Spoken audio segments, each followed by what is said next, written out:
देख रहे हैं न्यूज बीट पारस जहांजेब के साथ। रुपए की रुसवाई, डॉलर की चढ़ाई और डार तमाशाई, ये हैं वो बीट्स जिन पे बात करेंगे आज न्यूज बीट में। पेट्रोल और डीजल की कीमतों में 35 रुपए फी लीटर इजाफा होगा।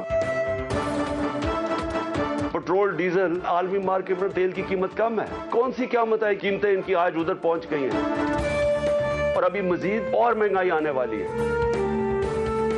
मुझे एहसास है महंगाई है। कभी भी हमारे माशी हालात ऐसे नहीं थे जो आज है। तनख्वाहदार तबके से पूछे कि क्या हालात है उनके। इस तबाही की तमाम तर जिम्मेदारी इमरान नियाजी पर आती है। आप या तो लाइव मुज़ाकरा कर लें, लेकिन आवाम को गुमराह मत करें। इसहाक़ साहब पर यकीन रखो, अल्लाह ताला पर यकीन रखो, इंशाअल्लाह ताला मईशत को इस गिरदाब से निकालेंगे। अस्सलाम वालेकुम, मैं हूं पारस जहांजेब। मरियम नवाज ने कल आते ही कहा कि इसहाक़ डार पर यकीन रखें, वो सब ठीक कर देंगे। और आज इसहाक़ डार ने पेट्रोल 35 रुपए महंगा करके न सिर्फ मरियम नवाज का इस्तकबाल किया बल्कि पूरी कौम की तबीयत ही साफ कर दी। इसहाक़ डार का इस हफ्ते ये मईशत पर दूसरा बड़ा हमला है। पहला हमला डॉलर को रुपए पर खुला छोड़कर किया गया और आज पेट्रोल की कीमत औकात से बाहर कर दी गई। अगर पाकिस्तान की हालिया मौशी तारीख सामने रखें तो इसमें एक चीज मुश्तरक नजर आती है कि जब भी डॉलर के साथ छेड़छाड़ हुई, डॉलर मसनूई या हकीकी तौर पर बहरान का शिकार हुआ, डॉलर गैर रिवायती तरीकों से ऊपर नीचे किया गया, उसकी कदर एक जगह रोक कर रखी गई। उस वक्त मुल्क के वजीर खजाना इसहाक़ डार थे। इसहाक़ डार और डॉलर का ताल्लुक बहुत ही पुराना है। वैसे तो ताल्लुक जितना भी पुराना हो ना, उतना ही अच्छा ख्याल किया जाता है, लेकिन डार और डॉलर का ताल्लुक शायद कभी अच्छा नहीं रहा। इसहाक़ डार शरीफ खानदान के लिए हीरो, जबकि ऑपोजिशन और कारोबारी तबके के लिए विलन का दर्जा रखते हैं। वो कंट्रोल्ड मौशी पॉलिसी के हामी हैं। 1998 के एटमी धमाकों के बाद पाकिस्तान पाबंदियों का शिकार हुआ तो पाकिस्तान में पहली बार डॉलर अकाउंट्स फ्रीज कर दिए गए। अब आम पाकिस्तानी बैंकों में पड़े अपने ही डॉलरों से महरूम हो गए। तो उस वक्त भी वजीर खजाना थे इसहाक़ डार। 2017 में डॉलर की कदर को 100 रुपए से नीचे रोक कर रखा गया। डॉलर की कीमत मसनूई तौर पर कम रखने के लिए अरबों डॉलर मार्केट में झोंक दिए गए और सिर्फ इस दिखावे के लिए ज़र मुबादला का नुकसान किया गया। तो उस वक्त भी वजीर खजाना थे इसहाक़ डार। मौशी हिंसों के साथ छेड़छाड़ हो या IMF को कर्ज के लिए जाली आदाद शुमार देने का इल्जाम लगा तो उस वक्त भी वजीर खजाना थे इसहाक़ डार। जो ही डार ने वजीर आजम के जहाज में मुल्क छोड़ा, डॉलर ने भी अपनी जगह छोड़ दी। डॉलर की कदर में इजाफा हुआ तो वो मार्केट के रेट पर आ गया। अदम एतमाद की कामयाबी के बाद PDM इक्तदार में आई तो इसहाक़ डार की तो लॉटरी ही निकल आई। मिफ्ता इस्माइल वजीर खजाना बने तो डार ने उनके खिलाफ जंग ही छेड़ दी। लंदन में बैठकर अपनी ही पार्टी के वजीर खजाना को बदनाम किया, डॉलर के रेट पर ताने दिए, डॉलर को 200 रुपए से नीचे लाने का दावा किया और जब खुद वजीर खजाना बने तो एक बार फिर डॉलर को कंट्रोल करने की कोशिश की। लेकिन जनाब, इस बार ना डॉलर को एक जगह रोकने के लिए मजीद डॉलर्स हैं, ना ही स्टेट बैंक हुकूमत के कंट्रोल में है और ना ही हमारी मईशत में इतनी जान के डॉलर फार्मूले का, डार फार्मूले का भी बोझ उठा सके। जब डार ने डॉलर को रोकने की कोशिश की तो मुल्क में डॉलर की ब्लैक मार्केटिंग और चोर बाजारी शुरू हो गई। बैंकिंग चैनल बंद और हुंडी हवाला खुल गया। तरसीलात ज़र में 16% तक कमी आ गई, बरामदात में कमी आ गई। मुल्क में डॉलर का बहरान शदीद हो गया। ओपन मार्केट में डॉलर का रेट कुछ और इंटर मार्केट में रेट कुछ और हो गया। और जब सब कुछ हाथ से निकल गया तो इसहाक़ डार सरेंडर करने पर मजबूर हो गए। डार पस मंजर में चले गए और डॉलर दनदनाने लगा। तो IMF को आंखें दिखाने वाले डार चेहरे पर नाकामी सजाए मीडिया पर आए और सारा मलबा इमरान खान पर डालकर उन्हें मनाजरे का चैलेंज दे गए। तो क्या इस वक्त मौशी तबाही के जिम्मेदार इसहाक़ डार हैं या सब कुछ इमरान खान का किया धरा है? आज के प्रोग्राम में इस पे भी हम बात करेंगे। और आज प्रोग्राम में हमें ज्वाइन किया है सीनियर तज्ज़ियाकार है सलीम बुखारी साहब, पाकिस्तान तहरीक इंसाफ से हमें ज्वाइन किया है अली मोहम्मद खान साहब ने और पाकिस्तान पीपल्स पार्टी से हमारे साथ सरदार नबील गबोल साहब मौजूद हैं। अस्सलाम वालेकुम और बहुत बहुत शुक्रिया आप सबका प्रोग्राम में शिरकत के लिए। अच्छा नबील गबोल साहब, लगता है कि पाकिस्तान तहरीक इंसाफ को आपसे जो है वो कोई खुसूसी मोहब्बत है। सोशल मीडिया पे जो भी आपसे मिलता जुलता बंदा उन्हें नज़र आता है तो वो फ़ौरन ये तसव्वुर करते हैं या बताने की कोशिश करते हैं नबील गबोल है। अभी वो कराची में जो एक वीडियो वायरल हुई जिसमें एक शख्स पे काफ़ी तशद्दुद किया जा रहा है तो कहने लगे ये नबील गबोल है। तो क्या वजह लगती है आपकी इनसे इतनी मोहब्बत की? आपने तरदीद भी कर दी वैसे कि आप वो नहीं हैं। ऑफ कोर्स मैं नहीं हूँ और इलेक्शन वाले दिन मैं औरंगी टाउन में क्या करूँ, मैं तो लियारी में था और माशाल्लाह हम 12 यूनियन काउंसिल पूरा स्वीप किया हमने लियारी में। और ये पता नहीं PTA वालों को मुझसे कैसी मोहब्बत है, किस किस्म की मोहब्बत है। ये मेरे ख्याल में जैसे इमरान खान मोहब्बत करते हैं, जो उनका तरीक़ेकार है मोहब्बत का, वैसे ही मोहब्बत पीटीआई वाले मुझसे भी करते हैं। आपने कहा कि मुझे कोई ऐसे करे तो मैं तो घर तक उसको छोड़ के आऊंगा, लेकिन आप ये देख लें कि आम आदमी का पारा इस वक्त बड़ा हाई है, कहीं नून लीग का गुस्सा ना कोई उतार दे। देखें, मैं गलत होऊंगा तो गुस्सा उतारेंगे ना। मतलब ये एक फेक वीडियो चलाया मेरे नाम के साथ, मुझे और पॉपुलर कर दिया, तो मैं तो शुक्रगुजार हूँ अली महमूद खान की पार्टी का, पीटीआई का, मुझे और पॉपुलर कर दिया। और उसको वायरल होने का रीजन यही था क्योंकि वो नबील गबोल उन्होंने लिखा था। अगर वो कोई और नाम डालते उसमें तो शायद वो वायरल नहीं होता। और जब आप तरदीद कर रहे थे तो आपने कहा भाई मेरे पास तो पुरानी सी प्राडो है, तो मुझे उस पर ये याद आया कि जो पुरानी प्राडो होती है वो तो ज्यादा पेट्रोल नहीं खाती है, तो आज तो इसहाक डार को आप दुआएं दे रहे होंगे। बिल्कुल, आपने तो जबरदस्त बात की है और बहुत जबरदस्त आपने इसको पेट्रोल पर ले आई। मैं देखें बिल्कुल कभी सपोर्ट नहीं करूंगा। अगर हम कोलिशन गवर्नमेंट में भी हैं, जाहिर आम आदमी इस वक्त बहुत ज़्यादा नाराज़ है। ये पेट्रोल हाइक, ये मैं नहीं समझ रहा हूँ कि ये इस गवर्नमेंट के लिए, ये हमारे लिए ये एक अच्छा पॉजिटिव चीज़ नहीं है, नेगेटिव है हमारे लिए। ठीक है, मैं इस पर आगे ज़रा डिटेल में बात करूंगी, लेकिन एक ब्रेक लेते हैं। लेकिन ब्रेक में आप ना एक काम करें, आप आसिफ अली ज़रदारी साहब से कहें कि वो मियां मोहम्मद नवाज शरीफ साहब को फ़ोन करके ना उनकी खैरियत मालूम कर लें, क्योंकि अभी कुछ देर पहले राना सनाउल्लाह साहब ने ये कहा है कि 35 रुपये पेट्रोल पे बढ़े ना तो मियां साहब को बहुत परेशानी हो गई है।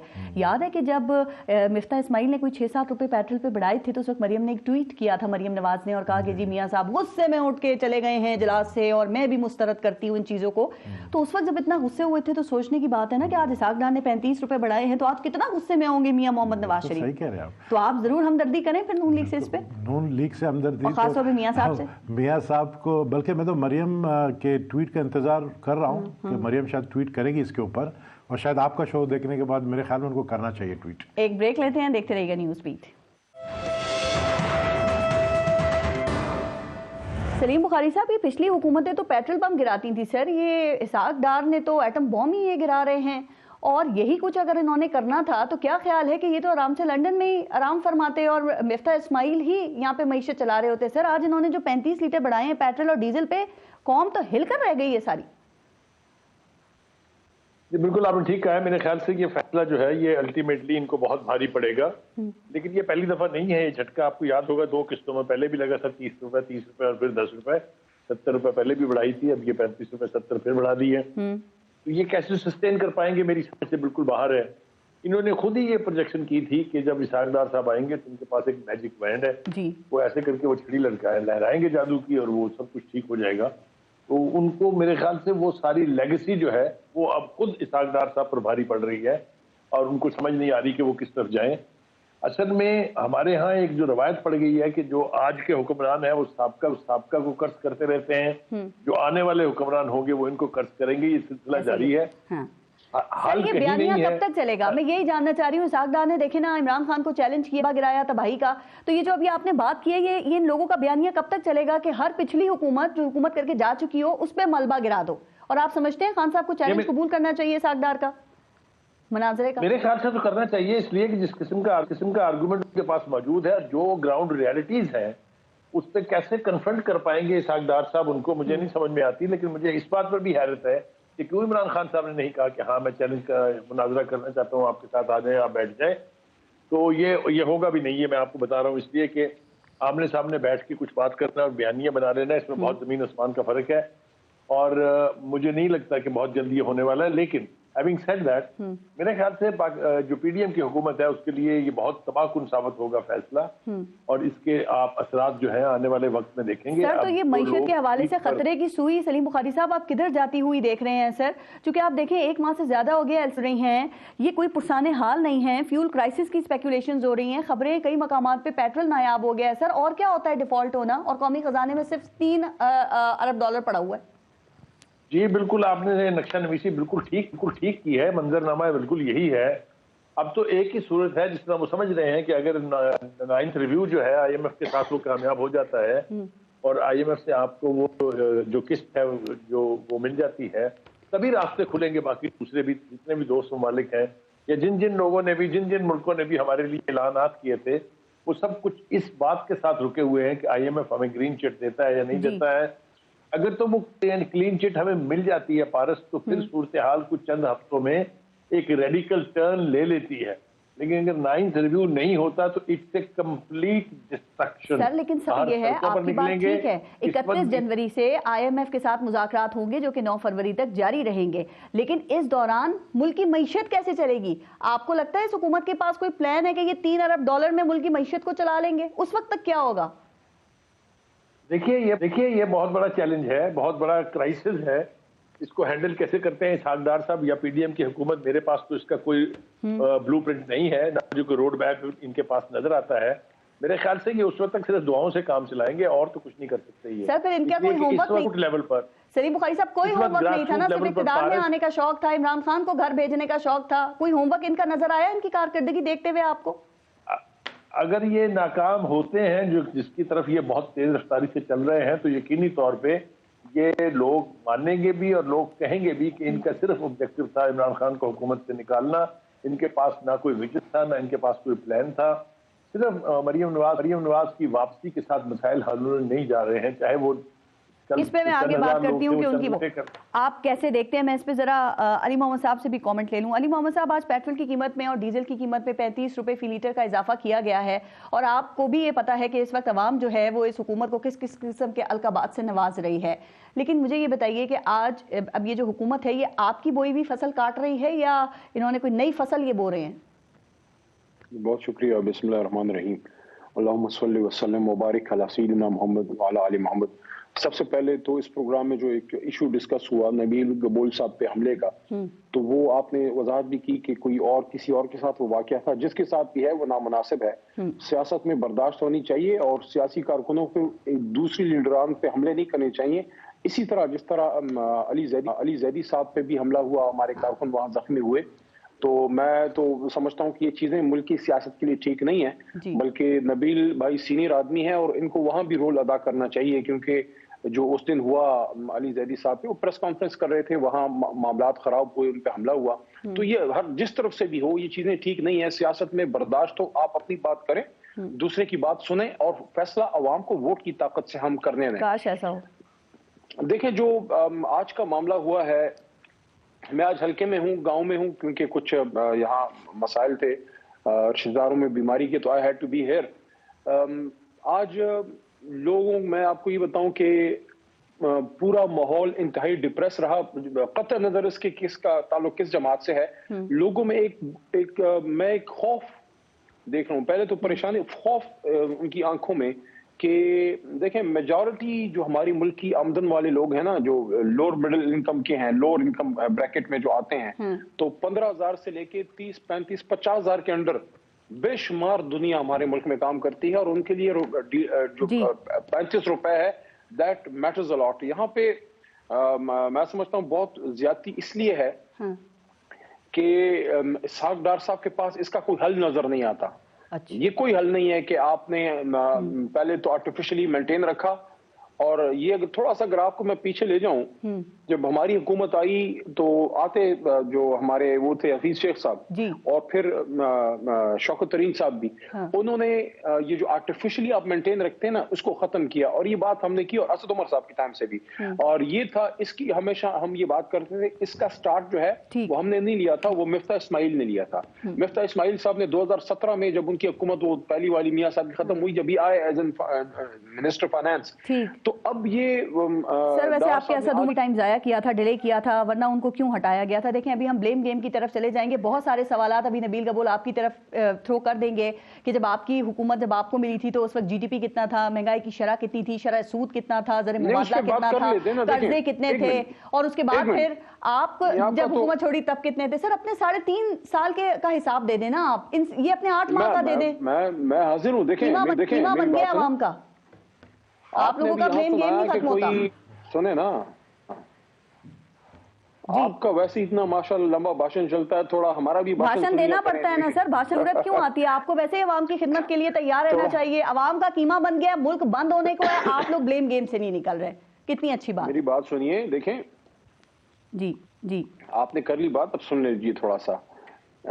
तरीके इंसाफ हमने जहां छोड़ा है, अगर उससे इन्होंने बेहतर किया है तो मैं उनको सलाम पेश करूंगा, अगर उससे इन्होंने खराब किया है तो फिर इनको जवाब देना चाहिए कि क्या आपकी तैयारी नहीं थी या आपने झूठ बोला। दोनों सूरतों में आपने कौम को धोखा दिया। देखें माशी तरक्की 6% थी, 6 की जीडीपी, और उससे पिछले साल 5, 6 की जीडीपी पे हमने छोड़ा। अगर आपने 7 पे लेके गए आपको सलाम है, लेकिन आप मंफी पे लेके आए हैं, सवाल आप पे बनता है। ज़राअत 4.4 पे जा रही थी। तालीमी शोबा जो बहुत इंपॉर्टेंट है 8.7 पे जा रहा था। बड़ी सनतें 10.5 और सनती शरह नमू 7.2। इसमें एक बहुत इंपॉर्टेंट फिगर है बरामदात $29 अरब। लेकिन इन सब चीजों में एक बहुत अलार्मिंग फिगर कि हमारे फॉरेक्स रिजर्व्स थे उस वक्त $17 अरब जब हम उतर रहे थे, अब है 3.5।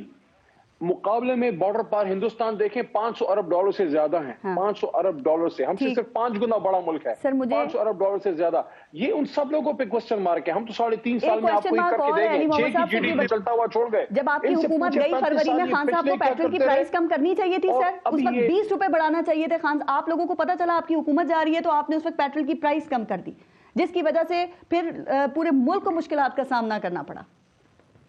देखिए अभी आपने इस प्रोग्राम में बताया कोई सागदार साहब, कोई इमरान साहब, कोई इमरान खान साहब को चैलेंज करें कि मुझसे मजाकरा करने, मुनाजरा पत्नी क्या करने। सर कौम को पता चले कौन आप में सच्चा है कौन झूठ बोल रहा है। सुने ना उनसे, देखें मजाकरा तो इमरान खान साहब ने अगर कभी करना हुआ तो मियाँ साहब से करेंगे, बड़ी मियाँ साहब से, लेकिन बड़े मियाँ साहब उसके लिए उनको पाकिस्तान दौरे पे आना पड़ेगा, छोटे से कर लें, वजीर आजम है वो। सुने इसाक डार साहब को मेरा ये मैसेज है कि शौकत तरीन साहब या असद उमर साहब भी नहीं, मैं हाजिर हूँ, जिधर उन्होंने मुनाजरा करना है मैं आता हूँ, मुझे सिर्फ 1 दिन का नोटिस आपने देना है, मैं उनके लिए काफी हूँ। इमरान खान साहब तो बहुत बड़ी बात है। मैं जरा गबोल साहब मुझे एक बात और बता दें, जवाब दें, आपने बहुत अच्छी बात की मोहम्मद साहब, एक वन लाइनर इस बात का जवाब दें कि आपने आज जो 35 रुपए ये बढ़ाया है, आपने ये सोचा है कि 15-20 हजार रुपए वाला जो है वो क्या करेगा? बहुत अच्छी बात है सर, क्योंकि आप सोच रहे हैं, मोहम्मद साहब सुन रहे हैं मुझे?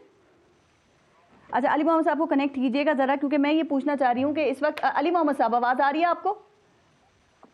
Loud and clear. मुझे ये अच्छा लग रहा है कि आप लोग ये सोच रहे हैं कि इस वक्त 15-20 हजार रुपए वाला, 25 हजार रुपए वाला कैसे गुजारा कर रहा होगा। अब सपोज कल इलेक्शंस हो जाते हैं, उसके नतीजे में पाकिस्तान तहरीक इंसाफ की हुकूमत आ जाती है। अब जरा बताएं कि आपके पास क्या रोड मैप है, क्या प्लान है? प्लान ही बताना है, और ये नहीं बताना कि हम IMF के पास जाएंगे, वो आपके प्लान का हिस्सा नहीं होना चाहिए। आपने ये नहीं बताना कि दोस्त ममालिक से हम इमदाद लेंगे और कोई पैकेज लेंगे, चूंकि ये हमें मालूम है हर हुकूमत यही करती है। आपका प्लान क्या है, चूंकि आपके दिल में आवाम का बड़ा दर्द है, बताइए सर।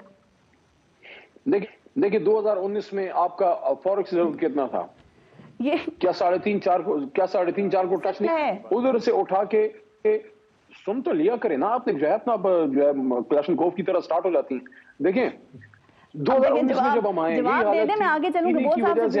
इन्हीं की वजह से हमें IMF के पास जाना पड़ा, इनकी हुकूमतों की वजह से, लेकिन हमने ठीक करके दिखाया। 3.5 साल के अरसे में आपको service structure, industry, agriculture, import export, आपका करंट अकाउंट डेफिसिट, आपका फॉरेक्स रिजर्व्स, आपकी तमाम large and small scale manufacturing सारी हमने ठीक करके दी। एक में मुझे बता दें, किसी एक में हम डिक्लाइन में जा रहे थे, बल्कि कोरोना में जब दुनिया नेगेटिव जीडीपी में थी उस टाइम पे भी हम 3 की जीडीपी पे जा रहे थे। अभी प्लान क्या है? इन्होंने तो तबाही कर दी आपके ख्याल में। ठीक कर सकते हैं, वो दोबारा भी ठीक कर सकते हैं। ठीक, अच्छा एक सलीम बुखारी साहब आप कुछ कहना चाह रहे हैं? 1 मिनट बोल साहब से।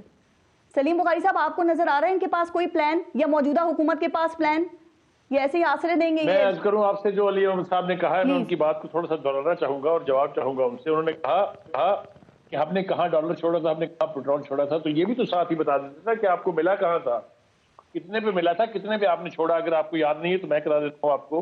76 रुपए लीटर पेट्रोल था जो आपने 106 पे छोड़ा, 106 रुपए का डॉलर था जो आपने 144 पर छोड़ा।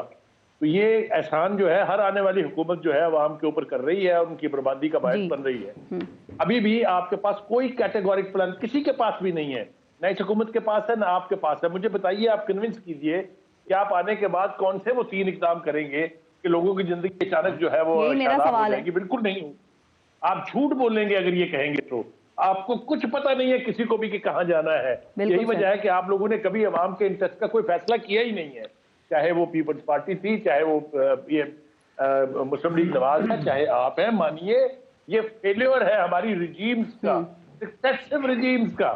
यही वजह है कि हम आज वहां खड़े हैं कि इस वक्त आप जाके जरा सड़कों के ऊपर देखिए तो सही कि लोग क्या क्या रहे हैं, किस किस किस्म की गाली पड़ रही है हुकूमत को। अब आपका ख्याल अगर ये है कि कल इलेक्शन होगा, परसों आप आ जाएंगे, तरसों ये सब ठीक हो जाएगा, ये मिसनोमर है, ये ठीक नहीं है। इससे ज्यादा अरसा लगेगा आपको इसे ठीक करने में। जी जी आप ठीक कह रहे हैं सर। सर जरा कबूल साहब को भी दे दो सर, प्लान बताएं आप। सादर किया करें, माजी में ना लेके जाइएगा। अली मोहम्मद साहब आप प्लान, जब मैं आपसे दोबारा सवाल करूं तो प्लीज प्लान बताइएगा आप हमें। मैं जरा गबोल साहब से भी पूछ लूं, काफी टाइम हो गया। गबोल साहब, मुझे पता है कि ये जो कीमतें बढ़ी आप इसको जस्टिफाई नहीं करेंगे, लेकिन आप इस हुकूमत का हिस्सा हैं। लेकिन ऐसा भी नहीं हो सकता ना कि मीठा मीठा हप हप और कड़वा कड़वा थू थू। तो क्या आपको कोई एहसास होता है, अफसोस होता है कि किस कीचड़ में छलांग लगा लिया आप लोगों ने? नहीं, मैंने पहले आपको कहा कि हम कभी भी इसकी हिमायत नहीं करेंगे और जाहिर है मैं तो कंडेम करूंगा। और हमारी पार्टी ज़रूर, मैं समझता हूँ कि चेयरमैन बिलावल साहब इस चीज़ को हुकूमत में होते हुए कंडेम करते हैं। मतलब अगर आप ये एक्सपेक्ट करेंगे पीपल्स पार्टी से कि महंगाई को हम कहेंगे नहीं जी बड़ा अच्छा किया इसाक डार ने जो अनाउंस किया, ये हम नहीं कर सकते क्योंकि हम पब्लिक की पार्टी है, आवाम की पार्टी है।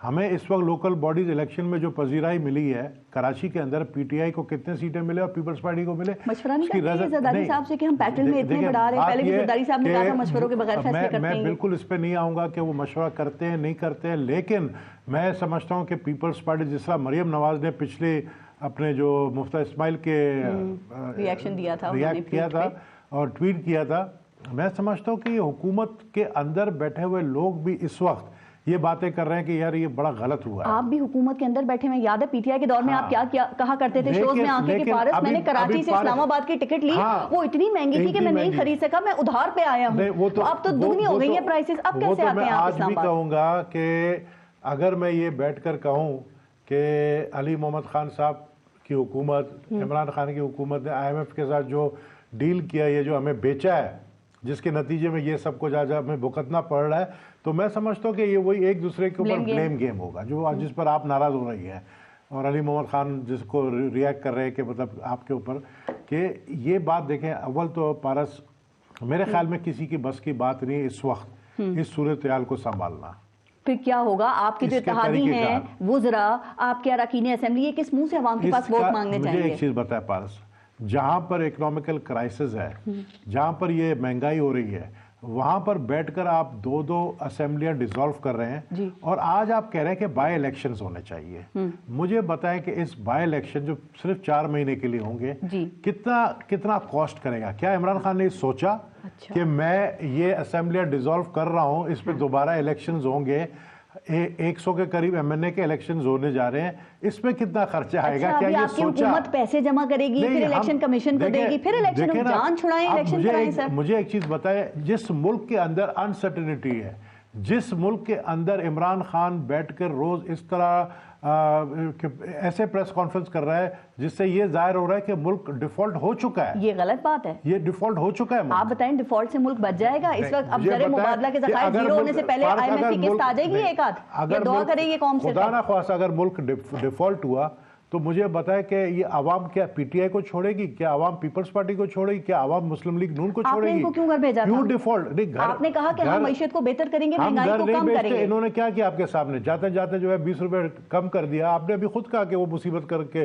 चले गए। IMF के साथ पैकेज करने का, डील करने के अलावा कोई और रास्ता अभी पाकिस्तान के पास नहीं है। आपको IMF का अभी जो सुना है मैंने कि ये जो बढ़ाया गया कीमत 35 रुपया IMF के साथ कि इस नेक्स्ट वीक कोई डील होने जा रही है, उसके बाद सुना है 60 रुपया सस्ता हो जाएगा पेट्रोल। अच्छा, तो खुदा करे ये सूरत हाल हो। अगर ऐसा नहीं हुआ तो मजीद बढ़ेगा पेट्रोल, इसके बाद मजीद बढ़ सकता है। फिर हम साइकिलें खरीद लें और अगर फैमिली के साथ कहीं जाना हो तो फिर उसके बाद वो टांगा सवारी शुरू कर दें। मैं समझता हूँ कि ये इस वक्त ये सब जितने पॉलिटिकल पार्टीज है, अव्वल तो ऑल पार्टीज कॉन्फ्रेंस होना चाहिए। पाकिस्तान को इस सूरत हाल से निकालने के लिए, माशी सूरत हाल से निकालने के लिए ऑल पार्टीज कॉन्फ्रेंस बुलाना चाहिए। और मेरे ख्याल में कि इसमें नवाज शरीफ साहब और PML के नून के जो प्राइम मिनिस्टर है शहबाज शरीफ साहब, वो इसको जो है ना वो इसके ऊपर इनिशिएटिव ले और ऑल पार्टीज कॉन्फ्रेंस बुलाए और अनसर्टेनिटी को खत्म करे। गैर यकीनी सूरत हाल की वजह से सब कुछ हो रहा है। ठीक है, वैसे IMF खुश नहीं है 35 रुपए बढ़ने पे भी, वो कह रहे हैं कि और बढ़ाएं, लेकिन आपने कहा किस्त मिल जाएगी तो शायद कम हो जाएगा, लेकिन इसके कोई आसार नजर नहीं आ रहे। झूठी तसल्लियां आवाम को ना दें। जो इकोनॉमिस्ट बोल रहे हैं मैं उनकी बात कर रहा हूँ, जो इसाक डार की टीम बोल रही है मैं उसकी बात कर रहा हूं। वो कह रहे हैं बढ़ेंगे। आप उन तज्जियाकारों को या उन इकोनॉमिस्ट को सुन रहे होंगे जो आपके फेवर की बात कर रहे हैं। अगर बढ़ गए तो फिर अल्लाह ही हाफिज है। तो वही मैं कह रही हूँ, फिर साइकिल्स खरीदने का मशवरा दे दें, फिर आप साइकिल्स के रेट भी बढ़ा देंगे। ब्रेक लेते हैं, देखते रहेगा न्यूज़ बीट। सलीम बुखारी साहब थोड़ा सा आगे बढ़े सर, चूंकि और इश्यूज भी आपको पता है सबसे अहम तो महंगाई ही है, लेकिन बाकी भी इश्यूज हैं उन पर भी बात करनी है। कल मरियम नवाज वतन वापस पहुंची हैं और उनका आपने इस्तकबाल भी देखा, तो उनके इस्तकबाल को देख के सलीम बुखारी साहब आपको क्या लगता है कि अब जो वो इलेक्शन कैंपेन चलाएंगी क्या वो जानदार होगी और नून लीगी वोटर को मुतहरिक कर सकेंगी? सर पहली बात तो यह है कि ये रिसेप्शन जिस तरह का भी था, इन रिसेप्शन से तो सूरत हाल में कोई तब्दीली आने वाली नहीं है। ये पहले से बेहतर जरूर था, लेकिन इतना आउटस्टैंडिंग नहीं था कि हम ये कहें कि लाखों का मजमा आ गया था। वहां पर चंद हजार लोग थे और ये इस बात की कोई निशानी या दलील नहीं है कि आने वाले दिनों में वो इस किस्म की कैंपेन चलाने जा रही हैं कि पीटीआई अंडू हो जाएगी और सारी दुनिया उनके हक में हो जाएगी। बहुत सारे तलख फैसले उनको करने पड़ेंगे, जो कर रहे हैं वो उनके मुंह पर वापस आ रहे हैं, इसलिए ये आसान काम नहीं है। कोई फर्क नहीं डाल सकेंगी? 17 जुलाई का आपने कोई फर्क नहीं डाल सकेंगी? 17 जुलाई और 16 अक्टूबर को भी इलेक्शन कैंपेन चलाई थी, लेकिन उसमें कुछ नहीं कर पाई थी, तो आप कोई आपके ख्याल में फर्क नहीं डाल सकेंगी? देखिए एक काफी गैप के बाद वो वापस आई हैं। हर एक चीज को नए सिरे से शुरू करना है। पीएमएल के पास सिर्फ एक ट्रम्प कार्ड है जी, और वो है कि नवाज शरीफ साहब वापस आ जाए। मरियम नवाज यहीं थी, यहीं से गई थी, चंद महीने का गैप है। असल में वोट बैंक जिस शख्स का है, जब तक वो आने के लिए देर नहीं करेंगे, जब तक वो रिस्क नहीं लेंगे, उनको सब कुछ पता है और सबको ही सब कुछ पता है कि क्या होगा जब वो आएंगे यहाँ। ये रिस्क लिए बगैर लीडरशिप जो है वो डिलीवर नहीं कर सकती है। अगर मरियम नवाज के पास वो मैजिक बैंड होती कि वो पूरे मुल्क को अपने पीछे लगा सकती और अपने वोटर्स को घरों से निकाल सकती, तो बाई इलेक्शन के नतीजे ये नहीं होते जो हुए थे पंजाब के अंदर। तो मैं समझता हूँ कि जब तक नवाज शरीफ साहब वापस नहीं आएंगे, मरियम नवाज जलसे जरूर करेंगे। क्या आप इसे इमरान खान की कामयाबी कंसिडर कर, कम पंजाब में नून लीग को इलेक्शंस की तरफ ले गए हैं इमरान खान, और इसी वजह से शायद मरियम नवाज ना आती, लेकिन वो भी आने पर मजबूर हुई और अब मियां नवाज शरीफ के आने के मुतालबात भी सामने आ रहे हैं? देखिए, इमरान खान साहब का ये फैसला जो असेंबली डिसॉल्व करने का था, ये डबल एज्ड है। दोनों तरफ ही इसका नुकसान हुआ है, दोनों तरफ ही इसने कट मारा है और ब्लीड कर रहे हैं। आप देख लीजिए कि जो कुछ पहले यहाँ हो रहा था वो अब नहीं हो पा रहा है। फवाद चौधरी को किस आराम से उठा के ले जाया गया, ये पहले नहीं होता था, ना किसी ने ये देर किया था। ये सब कुछ इसीलिए होगा और अभी आगे बहुत कुछ होगा। वो जो एक मिथ है कि खान साहब को छेड़ा नहीं जा सकता, उनके गिर्द से हवा भी नहीं गुजर सकती, वो मिथ इसलिए टूटेगी कि उन्होंने उन्हीं शाखों को काट दिया जिनके ऊपर वो खुद बैठे हुए थे, चाहे वो केपीके की हुकूमत थी, चाहे वो यहाँ की हुकूमत थी। अब हम खबरें सुन रहे हैं कि अब उनका नया ठिकाना जो है या मुजफ्फराबाद में होगा और या गिलगित-बल्तिस्तान में होगा। तो ये सूरत हाल भी बहुत ठीक नहीं है। मेरा ख्याल ये है कि इमरान खान साहब को भी अब निकलना पड़ेगा घर से बाहर। घर से बैठ के वो टीवी स्क्रीन पर काबज तो रह सकते हैं, लेकिन लोगों की पॉपुलैरिटी का वो ग्राफ जो है उसको मेंटेन करने के लिए ही will have to reach out to the people. अगर ये एडवांटेज पीएमएलएन को हासिल हो गई, नवाज शरीफ वापस लोगों के पास जाने लगे और खान साहब घर बैठे रहे, तो वो भी एक अजीबोगरीब किस्म का सिनेरियो होगा। कराची के बाई इलेक्शन बहुत बड़ा, कराची के बाई इलेक्शन एक बहुत बड़ा सबूत है जहां पर 14 सिटिंग एमएनएस की मौजूदगी में पीटीआई की तीसरी पोजीशन है। जी अच्छा सर, मोहसिन नकवी के ऊपर काफी एतराजात हैं खान साहब को, आपके ख्याल में उनको इस हवाले से कैसे राजी किया जा सकता है? क्योंकि आप तो लास्ट टाइम भी कह रहे थे ना कि जो इलेक्शन कमीशन के सामने आपने 4 नाम रखे उनमें से आईनी इख्तियार है, उसी में से एक को मुंतखब करेंगे, लेकिन खान साहब तो मोहसिन नकवी पे राजी नहीं हो रहे, तो इनकी निगरानी में जो इलेक्शन होंगे उनके रिजल्ट कैसे माने जाएंगे अगर ये हार गए तो? पहली बात तो यह है कि इंटरिम गवर्नमेंट्स होती हैं, उनका सिर्फ काम फैसिलिटेट करना होता है, इलेक्शन तो इलेक्शन कमीशन करवाता है। और अब इस किस्म की जो मोटिवेशन है लोगों के अंदर, पीटीआई के लोग भी चार्ज हैं, तो पोलिंग स्टेशन के ऊपर उस किस्म की अंधी और ऊधम मचाना जो है वो मुमकिन नहीं रहा है। तो मेरा नहीं ख्याल कि एक शख्स जो है वो उसको इन्फ्लुएंस कर पाएगा। तो देखना यह है कि पार्टियां खुद कैसे परफॉर्म करती हैं, that is the key word. Sir, अभी आपने फवाद चौधरी की गिरफ्तारी की बात की, लेकिन फवाद चौधरी की जो गिरफ्तारी हुई है उससे आपको नहीं लगता कि इलेक्शन कमीशन और जो निगरान पंजाब में हुकूमत है उसकी जो जानिबदारी का तासुर है वो मजीद गहरा हो रहा है? चूंकि सर ठीक है, फवाद चौधरी ने नामुनासिब लफ्ज इस्तेमाल किए हैं, लेकिन आपके ख्याल में क्या इलेक्शन कमीशन को पार्टी बनना चाहिए था और उन पर तो ये 124A के तहत बगावत का मुकदमा कायम कर दिया है? ये कौन सी बगावत की है फवाद चौधरी ने? सर देखिए, गुजारिश ये है कि फवाद चौधरी साहब जो कुछ भी कहना चाहते थे हमेशा कहते रहे और and he got away with it. और इलेक्शन कमीशन के लोगों को ये कहना कि आप कर लें, हम आपके खानदानों का पीछा करेंगे, हम आपके पीछे आएंगे, ये माशाल्लाह बहुत बड़ी बुरी बात है। ये तो कोई बात नहीं है। इसमें बगावत कहाँ है? इलेक्शन कमीशन कोई रियासत है? नहीं, इसमें सही क्या है पारस? इसमें सही क्या है? इलेक्शन कमीशन कोई रियासत है ना? आपकी रियासत का इदारा है। इलेक्शन कमीशन मुकर्रर हुआ था इनकी मर्जी और इनकी मंशा से, वो आसमान से नहीं उतरा, ना कोई उसको लेके आया है। नहीं, मैं ये समझना चाह रही हूँ बगावत किधर है वो समझा दें। हमारे यहाँ तो बगावत और ये गद्दारी के मुकदमात पाकिस्तान में मजाक बन गए हैं। मैंने नहीं कहा, खुद बयान देखे फवाद चौधरी का, वो कहते हैं मैंने बगावत की और लोग बगावत करें। सर इसको धमकी कह सकते हैं, कहा कि भाई इलेक्शन कमीशन और उसके जो उनकी फैमिली है उनको कीमत चुकानी पड़ेगी, तो इसको धमकी कहा जा सकता है। अगर आईनी इदारों को धमकियां देना बहुत बड़ी जमहूरियत है तो जारी रखें जनाब, इसको बिल्कुल जारी रहनी चाहिए। ये आप सर इसकी जा रही है, इसको कोई भी अप्रिशिएट नहीं कर रहा। मेरा तो एक सिंपल सा सवाल था कि यहाँ पे हर एक पे आप गद्दारी का मुकदमा बना देंगे, हर एक पे बगावत का मुकदमा बना देंगे। रवाज डाला पारस, खुदा के लिए रवाज किसने डाला? ये वो रवाज चल रहा है। This is the unfortunate part of our nation. लोग खुद रवाज डाल के फिर बाद में उसी को कर्ज करने बैठ जाते हैं। किसने बांटे थे गद्दारी के सर्टिफिकेट, बताइए मुझे। ठीक, अली जरा बताइएगा, आप इस पे जरा अपना ऐड कीजिएगा आप कमेंट, और मुझे बताइए कि फवाद चौधरी की गिरफ्तारी आप लोग समझते हैं कि सियासी इंतकाम है या फिर जो अल्फाज उन्होंने अदा किए उसकी कीमत अदा कर रहे हैं वो? क्योंकि ये बात तो ठीक है कि पीडीएम हो, इलेक्शन कमीशन हो या मोहसिन नकवी हो, किसी ने फवाद चौधरी को तो नहीं कहा था ना कि आप इस तरह के अल्फाज इस्तेमाल करें या धमकी दें। देखिए, यहाँ कुछ भी सही होता हुआ नजर नहीं आ रहा। फवाद चौधरी साहब ने जो अल्फाज अदा किए उनमें से कुछ अल्फाज पे क्वेश्चन मार्क हो सकता है, लेकिन वो गद्दारी बिल्कुल नहीं है।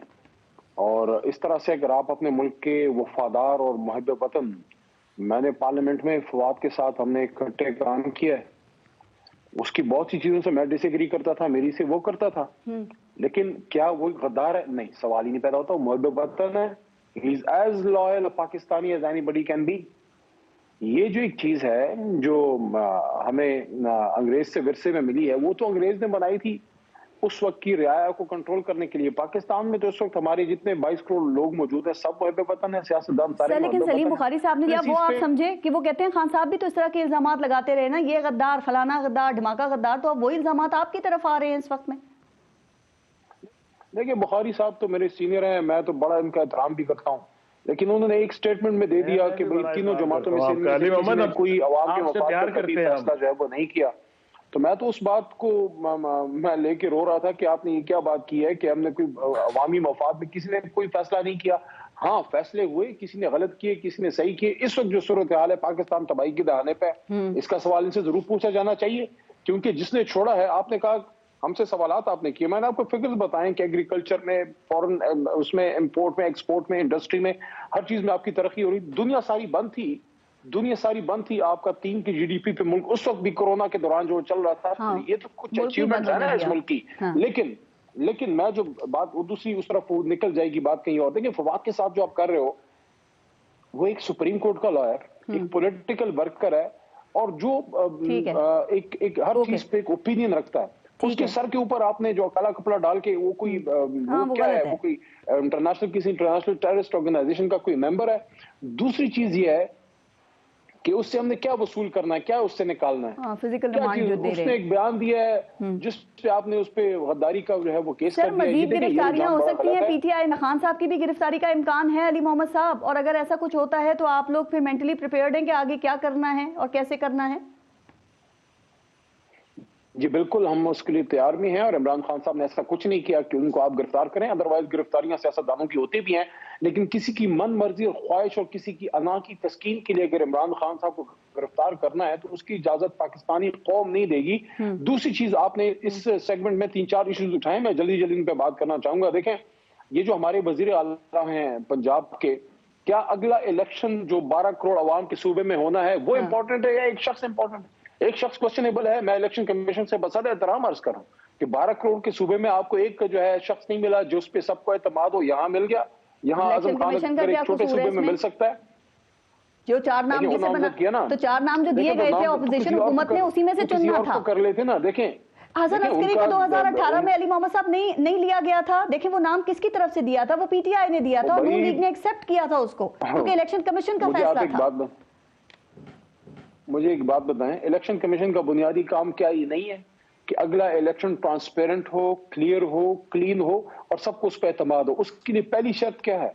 उसके लिए सबसे पहली शर्त यह है कि उन लोगों के नीचे हो जिन पे हमें एतमाद हो, सबको एतमाद हो। अब अगर कोई नाम ऐसा आता है जिस पे नून को एतमाद नहीं है, मैं कहता हूं वो भी नहीं होना चाहिए, क्योंकि वो वहां पंजाब में बड़ी स्टेक होल्डर है। तो शख्सियत के लिए हम अपने अगले इलेक्शन को क्वेश्चनेबल ना बनाएं, क्योंकि मोहसिन साहब का जो चैनल है उसका एक क्लियर एक एजेंडा है जो इमरान खान साहब के साथ फुल टाइम उनके खिलाफ लगा रहता है।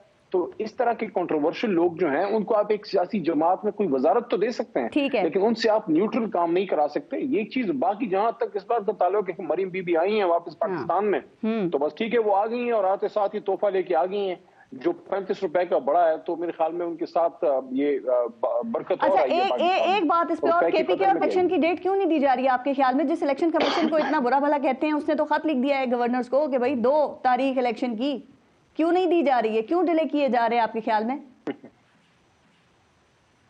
वोट को इज्जत दो वाले जो हैं उनको अवाम का फोबिया हो गया है। जहां अवाम नजर आती है वहां से ये कंदी कतरा के निकल जाते हैं। वो अपना बयानिया लेके वैसे वापस आ रही हैं। इनके सामने वोट की बात ना करें, रात को इनको नींद नहीं आती। चले अभी बात ना करें अभी। सर, मरियम नवाज वैसे अपना बयानिया अब कहा जा रहा है कि वो वापस लेकर आएंगी, वो भी एंटी एस्टेब्लिशमेंट बात करेंगी, वो भी जनरल फैज अमीन बाजवा और 2 साबिक चीफ जस्टिस जो है उन पे तनकीद की जाएगी। हो सकता है वोट को इज्जत दो का बयानिया भी वापस आ जाए। सुने ना, और फिर मुश्किल में पड़ सकते हैं आप। ये कि कैसा इनका बयानिया है जो गिरगिट की तरह रंग बदलता है। ये सारे इनको क्लीन चिटे मिल गए हैं, 1100 अरब का खांचा क्लियर हो गया है, सारे नैब से रिलीफ मिल गए हैं, सारे केसेस वापस हो रहे हैं, सब कुछ क्लीन चिट सफेद सर्फ से सब। ये बयानिया 16 जुलाई और 17 अक्टूबर को नहीं था नून लीग के पास, इसीलिए कहते हैं पीटीआई जीत गई थी। अब देखेंगे क्या होता है इलेक्शन में।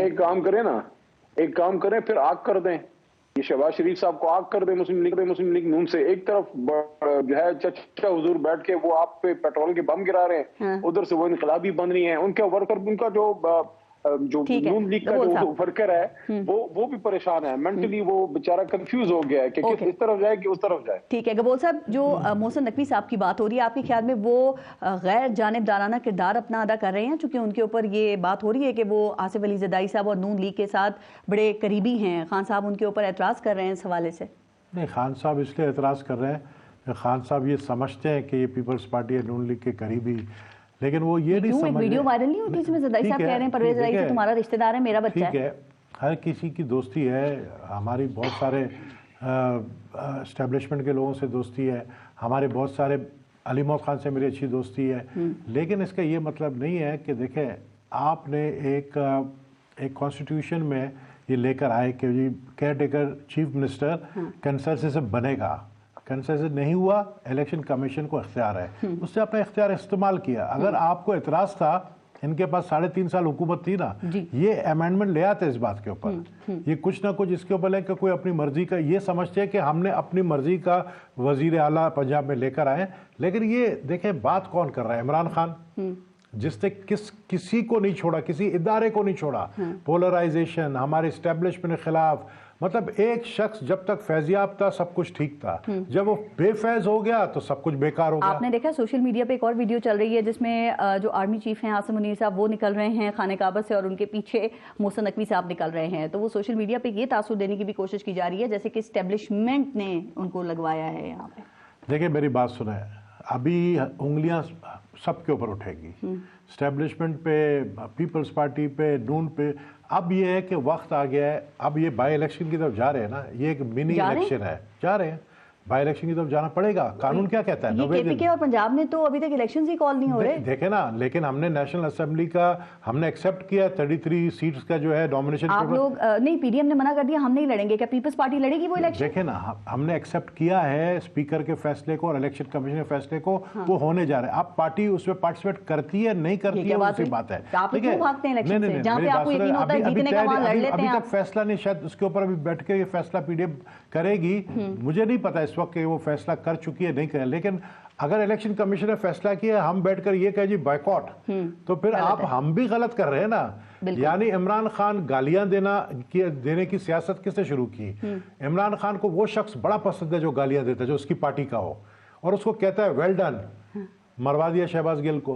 वेल डन शहबाज गिल, तूने सही गालियां दी, सही पैंटी लगाई है, उसको अंदर करवा दिया, वो बेचारा हाथ जोड़कर बाहर निकला। इसी तरह फवाद के साथ भी किया, शरीफ आदमी था, अच्छा खासा आदमी था, उसके साथ उसको जमान पार्क वाले घर पे ब्रेन वॉश कर करके उसको कहा इस तरह के बयान दो, वो बाहर निकला, उसने इदारे के ऊपर डायरेक्ट हमला किया, तो उसका रिपरकशन हुआ, उसका मोहम्मद भी रिएक्शन बड़े हुआ। पसंद है खान साहब को, याद है ना तहरीक आदम एतमाद की रात अकेले पीडीएम का सामना करते हुए कैसी जज्बाती जबरदस्त तकरीर इन्होंने की थी, खान साहब को बड़े पसंद है, ये तो गालियां नहीं देते। नहीं, लेकिन ये गालियां नहीं देते, लेकिन खान साहब को ऐसे लोग नहीं पसंद है जो गालियां नहीं देते हैं। अगर अली मोहम्मद खान गालियां देते तो खान साहब को और ज्यादा प्यारे लगते हैं, क्योंकि खान साहब को अली मोहम्मद खान से पहले कब मैं जानता हूँ उसको। खान साहब ने इनकी स्पेशली तारीफ की है। हाँ, नहीं पसंद है ये भी। खान साहब दो किस्म की तारीफ करते हैं, एक दिल से करते हैं और एक लिखा हुआ करते हैं। उसको कोई लिख के देता है ये बोल दो अली मोहम्मद खान के फेवर में, वो लिख के पढ़ के सुनाता है। आपके पास ये टेक्नोलॉजी भी, आप ये भी मैं देख लेते हैं किसके दिल से कर रहे हैं और किसकी पढ़ के कर रहे हैं। वो शख्स को मैं जानता हूँ। अब छोड़ दे इस बात को। ठीक, अच्छा सर, ये अंदर की खबर क्या है कि केपीके और पंजाब में इलेक्शंस जो हैं वो नहीं होने देने हैं इस वक्त में, इसको डिले करना है, या जो ये निगरान हुकूमत है इनकी मुद्दत बढ़ानी है, कौमी असेंबली की मुद्दत मजीद बढ़ा देनी है, खबर क्या है, क्यों ये डिले कर रहे हैं? अंदर की खबर डिसाइड हो गया है? अंदर की खबर मुझे तो कभी खबर होती नहीं अंदर की, आपको पता है, जो आप जिस तरह मुझे ले जा रहे, लेकिन मैं आम आवाम से नहीं मिलते आप? मैं आम आवाम से मिलता हूँ, खास आवाम से नहीं मिलता हूँ। अच्छा। तो मैं समझता हूँ आम आवाम की ये सोच है कि हम ये प्रैक्टिस डबल क्यों करें, बाई इलेक्शन में भी जाएं, जनरल इलेक्शन में भी जाएं, वेट करना चाहिए जनरल इलेक्शन का। मेरे ख्याल में सिर्फ केपी के पंजाब में तो इलेक्शंस होने चाहिए। पहले आप लोग कह रहे थे असेंबलियां तोड़ो, उन्होंने असेंबलियां तोड़ दी, अब आप कह रहे हैं कि वेट करना चाहिए जनरल इलेक्शंस का। मेरा अपना देखें, मेरा भी इलेक्शन है लियारी में, मेरा इलेक्शन इमरान खान साहब ने रुकवाया, उनको जब उनकी हार नजर आई, मेरा मुकाबला इमरान खान के साथ था लियारी से 25 सितंबर को। इमरान खान वहां से जो है अपने 30,000 वोटों से हारूंगा, मैं 30 दावा किया था मेरे शो में। मैं कहता हूं अभी भी इलेक्शन हो 30 नहीं, मैं 35,000 के लीड से मारूंगा इंशाल्लाह। क्यों? क्योंकि मुझे पता है इस वक्त यूनियन काउंसिल हम लियारी के जीते, 12 के 12 सीट जीते। मुझे पता है इस वक्त पीपल्स पार्टी की क्या सिचुएशन है लियारी के अंदर, मुझे पता है इस वक्त क्या सिचुएशन अली मोहम्मद खान बोले अपने बारी में बोलना, मुझे पता है आपके हाथ दूर से नजर आ रहे हैं। इस वक्त कराची के अंदर क्या सिचुएशन है पीटीआई का, PTI is a history now, PTI को हिस्ट्री बना दिया गया इमरान खान की पॉलिसी, इमरान खान के इर्द गिर्द। मुझे बता चौधरी परवेज इलाही ने जो बातें की है जो चौधरी फवाद के बारे में, वो शख्स असेंबली डिसॉल्व करना, माजरत देखें, उनकी और खान साहब की जो दोस्ती है ना वो इस वक्त हिमालय से ऊंची है, और मैं रोज कहती हूँ समंदर से भी गहरी। मैं आपको बताऊं जो परवेज इलाही ने बातें की है उसकी माजरत बनती भी नहीं है, उसको जो गालियां फवाद को निकाली है। खान साहब को नहीं पता होगा वो डबल गेम कर रहे हैं। देखिए मैं पहले दिन से बोल रहा हूं, परवेज इलाही, चौधरी परवेज इलाही इमरान खान का बंदा नहीं है। चौधरी परवेज इलाही ने अपनी गाड़ी अगर मोड़ा था, टर्न किया था, जा कहीं रहे थे और पहुंच गया इमरान खान के पास, वो उन्हीं का ही बंदा है जिसके कहने पे गाड़ी टर्न किया। ओके, टाइम खत्म हो रहा है। मुझे एक बात और बता दें, खान साहब ने जरदारी साहब पे इल्जाम लगाया है कि वो उनको कत्ल करने के लिए साजिश कर रहे हैं और उनको किसी दहशतगर्द तंजीम को जरदारी साहब ने टास्क दिया है। क्यों जरदारी साहब कहाँ गायब हैं? कुछ सामने आके जवाब अच्छा, इमरान खान साहब को ये पूछे कि ये जो 4 गोलियां जो गवर्नर इमरान इस्माइल के कपड़ों से गुजरी थी, जो कपड़ों से, ये किसने मारी थी उसको? वो हर चीज का इल्जाम जो है ना कभी किसी पे लगाता है कभी किसी पे लगाता है, मुझे समझ नहीं आता है कि कौन सी लकीर का फकीर। सलीम बुखारी साहब, आप बता सकते हैं इमरान खान को ये शुबा क्यों है सर, और उसमें कितनी हकीकत है जो उन्होंने जरदारी साहब पे इल्जाम लगाया? शुबे का इजहार नहीं किया, शक का नहीं किया, नाम लिया डायरेक्ट। आप भाई इसमें से बिल्कुल मामूली सी बात है समझने की, उन्होंने वो मलबा उनसे उठा लिया है जिनकी बात वो पहले करते थे, उनसे अब सुलह करने का नया टास्क उन्होंने सदर साहब को दे दिया कि हमारी बातचीत करवाएं आप एस्टेब्लिशमेंट से। तो वो ब्लेम तो शिफ्ट करना है ना, और यू टर्न लेने के मास्टर हैं। वो कहते हैं हमेशा से कि बड़े लीडर की ये पहचान है कि आप आज जो कहें कल मुकर जाए उससे और एक नई बात कर दें। तो ये तो सिर्फ उन्होंने ब्लेम जो है वो उठा के किसी और पे रख दिया है, बाकी कनोटेशन आप खुद समझदार हैं, मेरे साथी जो बैठे हैं वो भी खुद समझदार हैं कि ये क्या हुआ है। सर ये जो अभी 33 हलकों की बात की है गबोल साहब ने, 16 मार्च को ज़िमनी इलेक्शन है, आप समझते हैं पीडीएम को यहाँ पे हिस्सा लेना चाहिए? चूंकि एक बात तो अच्छी है पीटीआई की कि वो राह फरार अख्तियार नहीं करते इलेक्शन से, वो लड़ेंगे, इनको भी लड़ना चाहिए। मेरे ख्याल से इलेक्शन से भागना नहीं चाहिए, भागना नहीं चाहिए, लेकिन अभी तक डिसाइड नहीं हुआ नहीं चाहिए। अगर ये खुली फील्ड छोड़ेंगे तो ये रुल जाएंगे ये। ठीक, अली मोहम्मद साहब इस पे ही जरा एक कमेंट कर दें सर, ये 33 सीटों पे अकेले खान साहब ही खड़े होंगे या इस दफा अपने उम्मीदवारों को भी मौका देंगे आप? मैं आपकी अर्ज करूं एक बार, अगर आप मौका दें मुझे। जी सर। अगर ये जो अभी इस्तीफे एक सेकंड तो ज़िमनी इलेक्शन खुद ही जो है वो खड़ा होना है, क्योंकि अभी पिछले भी जो ज़िमनी इलेक्शन हुए थे उस पर हम खड़े, खान साहब भी खड़े हुए थे। बार बार ये नबील कबूल साहब चैलेंज कर रहे हैं कि खान साहब को मैं लियारी में चैलेंज करता हूँ। देखें खान साहब को आपने क्या चैलेंज करना है? आपके लीडर बिलावल साहब को इधर अभी हाल ही में मराकंड में हरा के निकले, तो मेरा चैलेंज कबूल करें। पहले इमरान खान साहब के सिपाही से आप जीते, मैं उधर हाजिर हूँ। खान साहब ने मुझे लियारी से टिकट दिया, उधर इंशाल्लाह अपने बड़े भाई नबील कबूल से मेरा मुकाबला होगा और इंशाल्लाह मैं आपको वहाँ पर 100 बिस्मिल्लाह। लेकिन इमरान खान को भेजो, मेरा शर्त है इमरान खान सबसे तगड़ा जो पहलवान है उसको मेरे सामने भेजो। सर जो आपका सबसे तगड़ा पहलवान है इमरान खान, उसको मेरे सामने भेजो। तुम तो मेरे भाई हो यार, तुम्हें हरा के क्या करें? तगड़ा पहलवान अली मोहम्मद है, इमरान खान का सरदार है। खुद आए पहलवान, खुद आए मेरे सामने, फिर मजा आएगा। फिर मैं बताऊंगा कि इमरान खान कितना पॉपुलर है। अली मोहम्मद साहब आपने इस्तीफे दे दिए हैं इलेक्शन, पहले सिपाही से निपटे हैं, पहले सिपाही से निपटे हैं। आप एक काम करें अली मोहम्मद साहब, जरदारी साहब के इलेक्शन लड़ लें फिर आप, क्या ख्याल है? नहीं देखिए मेरी बात सुने, जरदारी साहब अपनी जमात के सदर हैं, साबिक उनके जो भी हैं लीडर हैं, उनके बेटे बिलावल साहब मेरे अपने इधर इलाके से हार के गए। मेरे कारकुन हमारे पीटीआई के जुनैद अकबर खान से हार के गए। क्या बात करते हैं गबोल साहब? अच्छा सर, टाइम खत्म हो गया। अली मोहम्मद साहब मुझे एक आखिरी बात बताइए, इलेक्शन लड़ रही है पाकिस्तान तहरीक इंसाफ 33 सीटों के ऊपर 16 मार्च को जो हो रहे हैं, तो सर ये असेंबली से इस्तीफे देने का फायदा क्या होता है? जब आपने जिमनी इलेक्शन ही लड़ना होता है दोबारा, तो ये जरा साइंस आप आवाम को समझा सकते हैं जल्दी से? और इस दफा फिर 33 नशिस्तें पूरी भी जीत गए, अक्सरियत आपने हासिल कर ली, फिर इस्तीफे देके बाहर आ जाएंगे? नहीं ये मैदान तो हमने कोई नहीं खाली छोड़ना, अवाम में तो हम हैं इंशाल्लाह, और इनको हर जगह से इंशाल्लाह शिकस्त देंगे। इस्तीफे देने का मकसद सिर्फ ये था उस वक्त कि हम इनकी इस इम्पोर्टेड रजीम को नहीं मानते थे, और बाकी तो इन्होंने एक अपॉर्चुनिटी लूज की है। एक सियासतदान कभी दरवाजा मुज़ाकरात का बंद नहीं करता, इन्होंने इस्तीफे कबूल करवा के वो मुज़ाकरात का दरवाजा बंद किया। अदरवाइज एक अच्छे तरीके से जनरल इलेक्शन की तरफ चले जाते, थोड़ा सा 2-3 महीने हम बढ़ा देते, 2-3 महीने सियासतदान अपने मसाइल गुफ्तगू से हल करता हुआ अच्छा लगता है। ठीक, लेकिन अगर वो जीत गए तो फिर ये डिजास्टर हो जाएगा आपका मास्टर स्ट्रोक। नहीं, अगर ये जीत गए, अव्वल तो अवाम उनको वोट भी नहीं देगी, कि उनको पता है कि ये जीत के फिर वापस बाहर आएंगे। बात ये है कि इस्तीफा देने के बाद कहते हैं हमारा तनख्वाह क्यों बंद किया? नहीं बिकेगा। इस्तीफा देने के बाद कहते हैं हमारे टिकट्स क्यों बंद कर दिए? ठीक, अच्छा आखिरी सवाल, जरा सलीम बुखारी साहब इस पे अपना तज्जिया दे दें सर। नाम भी ले दें आज सर, ये बताइए सलीम बुखारी साहब, इनके नाम ले दे जिसने ही कहा है। अच्छा सलीम बुखारी साहब ये बताइए, इन इलेक्शंस में कौन किसकी जीत आप देख रहे हैं? आपको लगता है कि नून लीग कोई टफ टाइम दे सकेगी पाकिस्तान तहरीक इंसाफ को, या दोबारा केपीके और पंजाब में आप पीटीआई की हुकूमत बनती हुई देख रहे हैं? सिंपल बात यह है कि अगर तो इलेक्शन शेड्यूल पर हो जाते हैं जिस तरह से इमरान खान साहब चाहते हैं, तो इस वक्त तो जीत जो है वो पीटीआई की साफ नजर आ रही है। लेकिन अगर पीडीएफ अपने प्लान के मुताबिक इसको अक्टूबर तक ले गई, तो उस वक्त तक इस मकबूलियत के ग्राफ को कायम रखना बहुत मुश्किल है। मैंने माजी में भी देखा है, चाहे वो जुल्फकार अली भुट्टो थे, चाहे वो बेनजीर भुट्टो थी, ये जो फैन फॉलोइंग होती है इसकी मुद्दत बहुत कम होती है। इसलिए यही वजह है कि इमरान खान साहब बहुत जल्दी में है कि इलेक्शन हो जाए। अगर वो खींच के ले गए अगस्त, सितंबर, अक्टूबर, नवंबर तक, या उसके भी 6 महीने बाद, तो फिर नताइज मतलब डर है कि जज्बात ठंडे ना होके वक्त के साथ साथ हो जाते हैं। दिसंबर की ठंडी सर्दियों में करें इंशाल्लाह, फिर भी मैदान हमारा है। चलिए अल्लाह करे ऐसा ही हो जाए।